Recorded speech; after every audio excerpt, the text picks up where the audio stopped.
Chapter 1. Anchor Square, Avon Street, Baltic Wharf, Bathurst Basin, Bread Street, Broad Quay, Bridge Street, Brunel Way. Bull Wharf. The river repairs us with its stories, impossible imaginings, and it calls, singing. I go to walk, but instead watch. Look out at the edges, on the edges of the water, and think about longing. Walking up through the park in the dapple of sunlight and shadow, then the open ground and the ebb and flow of air on my face is suddenly part and parcel with the bright sunlight, closeness to... Walking up into the pleasure of open space. The grass is starting to brown in the heat of summer, the wind warm and somehow linked to. And a sense of that, whatever happens, the air is something we share, and with that, a sudden sense of great tenderness. I want to sit on a bridge and move beyond looking at the river, watching the view, with the river cutting through it, interrupting the green, the city, and see a disruption. The river dissects, the roads follow and mirror the river's route. Turning the corner and going past the pump house, I walk into a sudden cool wind briskly coming up off the harbour water. She asked that it be named for her. The river took its name from the land. The land took its name from the woman. The colour of the orangey red sandstone dominates everything, even the blue of the sea and sky. That and the orangey red heat on my side or back from the late afternoon sun, and on the front of my body as it radiates from the warm rock. Caledonia Road, Canada Wharf, Cannons Road, Capricorn Wharf, Chatham Wharf, Cheese Street, Clanage Road, Clift House Road. Counterslip Passage. I want to sit on a bridge and dangle my feet in the cold water. I want to feel the water. The coarse-grained sandstone with little ridges and shells where it has weathered unevenly, or where there are bands of harder rock, some stained with traces of iron, gives lots of good hand grips, and I am totally... Here. I don't think at all. I'm just a warm, happy, self-contained, climbing organism. I want to sit on the bridge. My eyes glide along the muddy, impenetrable surface. We're having trouble keeping the dinghy steady and in the right place because of wind and the swell. Dead boats, birdhouses fluffing and preening, and calls from the distant shore. Shells left open to the sound of sirens. Forget me not abandoned. Empty islets peering at wooden arms that push into and crack the surface, breaking waves, fragments, and your stories. Blades shave through and disrupt the muddy surface. From the bank I can see you peering into the distance. Forgetting to give attention to the edges of the sky, to this moment breaking open while you sip your beer. Look behind you. Look up. Look up. Behind you. Dip in your toes, your nose, and fall out. What else lies beneath you? A gull cries close by. I sit on the bridge and long to see and be below the surface. I wonder what the river desires. Does she long for the sea? To dip her fingers into the ocean, to stretch out long, along a wider, still unfolding. Feel the wind, and lie naked and exposed and invincible to the elements. The sky breathing across her body, and the boat that rocked. Out of nowhere. Big, black, muscled heads and shoulders in the black, swirling water, low down, close to the slap of water on the side of the dinghy, and the dull swish of kelp in the swell. Disorientations, the dinghy slides and twists in the wind. And swell making it hard to row, and I'm developing a sense of panic, and I can't tell if the black heads that pop out like corks belong to seals or to Ted in his wetsuit. A body of water, unbroken and certain, she moves out, and hugging the land to her breast, she breathes out, breathes in. We scurry across and around her, rarely through her, here. A body of water moved to the sea, to see more of. Words fail me in my longing, just as my toes fail to touch the water. What is the true aim? She is an interruption. The river disrupts the city quietly. Your response disrupts my third rule. My longing disrupts my intention. I attend to the disruption and welcome it as another string to the bow of this conversation. And death shall have no... The sluice gate has been opened, and, rules or no rules, I can't shut it again or discipline it to time or place. So the process just rolls on regardless, asking only that I acknowledge it. All that keeps your memory. Chapter 2. Christina Terrace. Cumberland Basin Road. Crow Lane. Feeder Road. Ferry Street. Gas Ferry Road. Harbour Way. Hotwells Road. John Cabot Close. Mardyke Western Wharf. Marsh Street. Merchants Road. I go to walk, but instead I long. I long to stretch out to the river, fast flooding, calling and gathering me into her arms, drawing me to her with watery songs. I give my time and attend to remembering you over here when you are far away. I witness the marks you have carved, passing through an instant, such a short moment. This voyage of water, of melancholy, it moves through, oblivious to her edges, the background forgotten, falling in loveless and longing for your journey's end at the beginning. These are the journeys I wish to record, not the ones I made, the ones I might have made, or perhaps did make in some other place or time. I could tell you the truth, as you will find it in diaries or maps and logbooks. I could faithfully describe all that I saw and heard, and give you a travel book. You could follow it then, tracing those travels with your finger, putting red flags where I went. All of you, bits and pieces, flotsam and jetsam, particles and crumbs from all rivers, from the past, and from all four corners of the world. The Ganges, The Mississippi, the Danube, the Rhine, the Liffey, the Avon, the River Styx, the River of Woe, the River of Lamentation, the River of Fire. the River of Forgetfulness. Keep silent here and talk in the other world. Narrow Quay, Nova Scotia Place, Oldfield Road, Phoenix Wharf, Pools Wharf, Porto Quay, Portway, Pruitt Street, Prince's Wharf, Queen Quay. Railway Wharf. From what can be met is imagined and dives deep. The gaping mouth of the river, of a whale, a tick-tock crocodile promising the voyage to another life, a place for burial, wrapped and burning. Holy rivers, songs and shanties.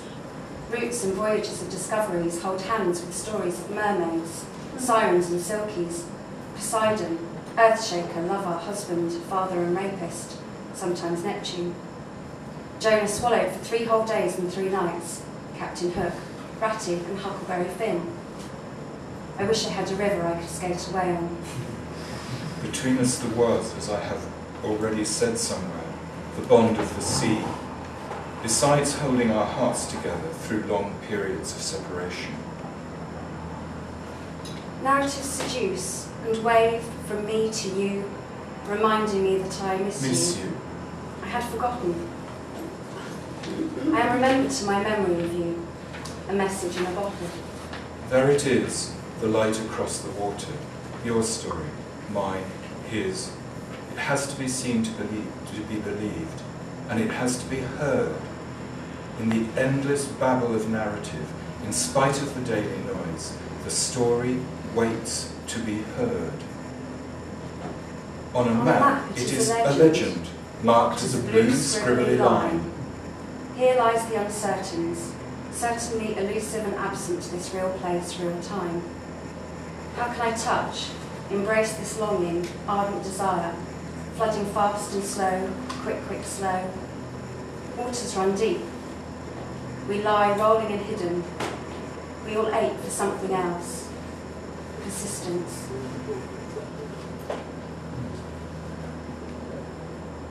Zenzucht. Bless you. Intensely missing, the song moves on, guided by two horses. A dark horse of passion and a white horse of reason. What is now absent or lost? What is it that has forgotten to lie, resting in the palm of my hand, collecting significant touch? Inconsolable, the human heart bellows with the wind. A failure of fulfillment, a failure of the imagination. Some river girls make their way to the sea, some settle into bed. An inadequate interlude. You crawled out of the sea and straight into my arms. Many waters cannot quench love, neither can floods drown it. And the paper is dry land, and the story is a place to begin again. Chapter 3. By the waters. You crawled out of the sea and straight into my arms. Redcliffe Backs. Rivergate. St Anne's Road. St Luke's. Southernhay. Springmead. Smeaton Road. Sydney Road. By 1067, Baraistow had become a well-fortified burh that could resist the invasion force sent from Ireland by the dead King Harold's sons. My mother's people were from these parts, mostly churchmen and farmers, but some merchants. So 20-odd years ago, my distant cousin inherited a fortune from a relative in Bermuda. No doubt it ran back to the triangular trade, sugar or rum produced by slaves. City fathers.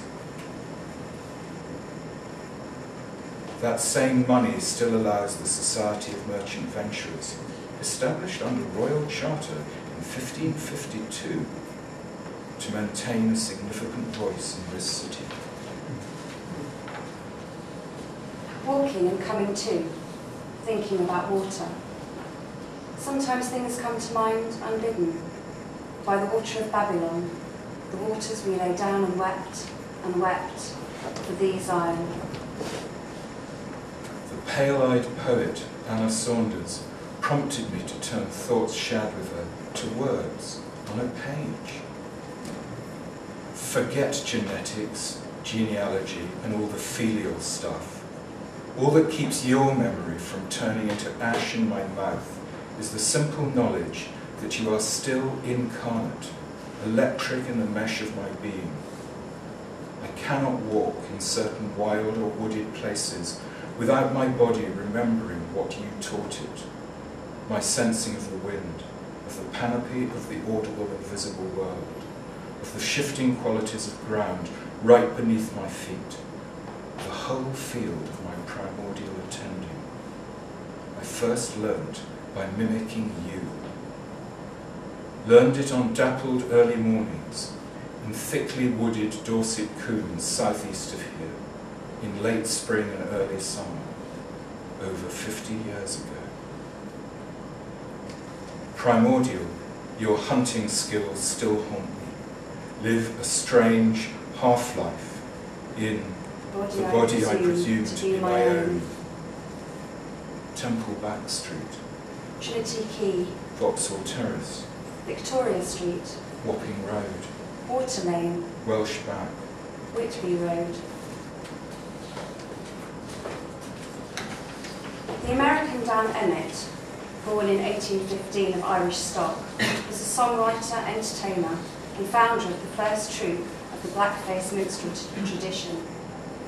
He wrote The Other Side of Jordan, a song that expressed American defiance of, among other things, French infringement of US fishing rights, brought over to Britain by sailors.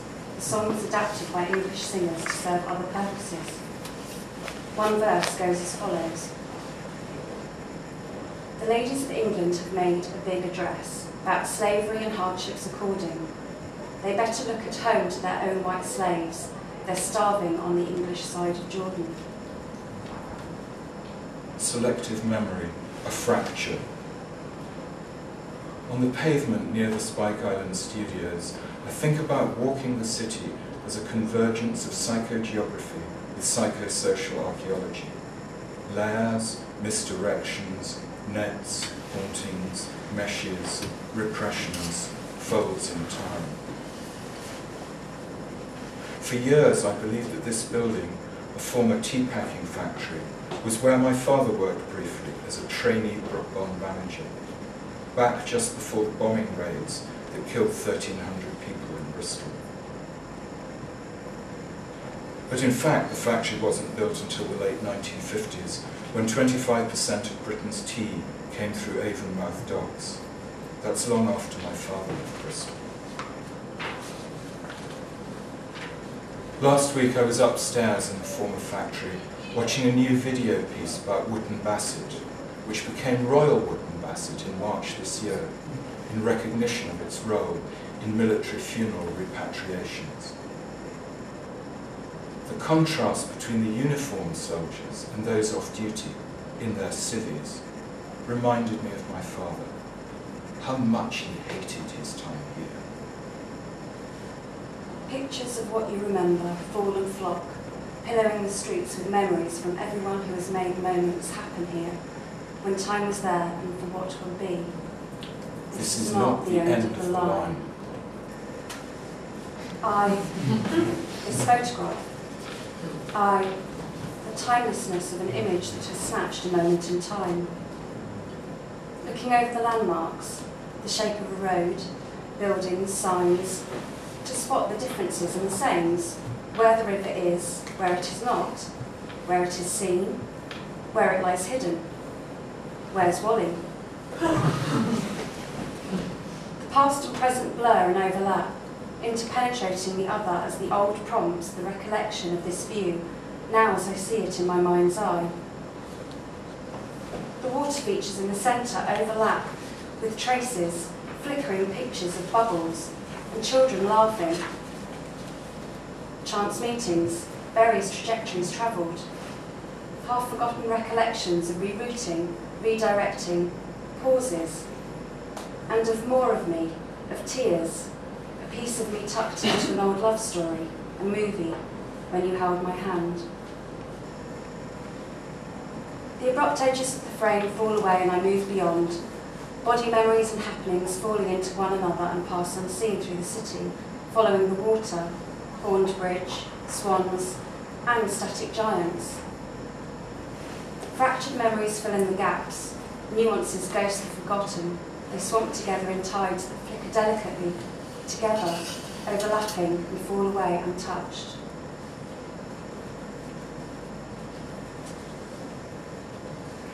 Farther and further, arms about me.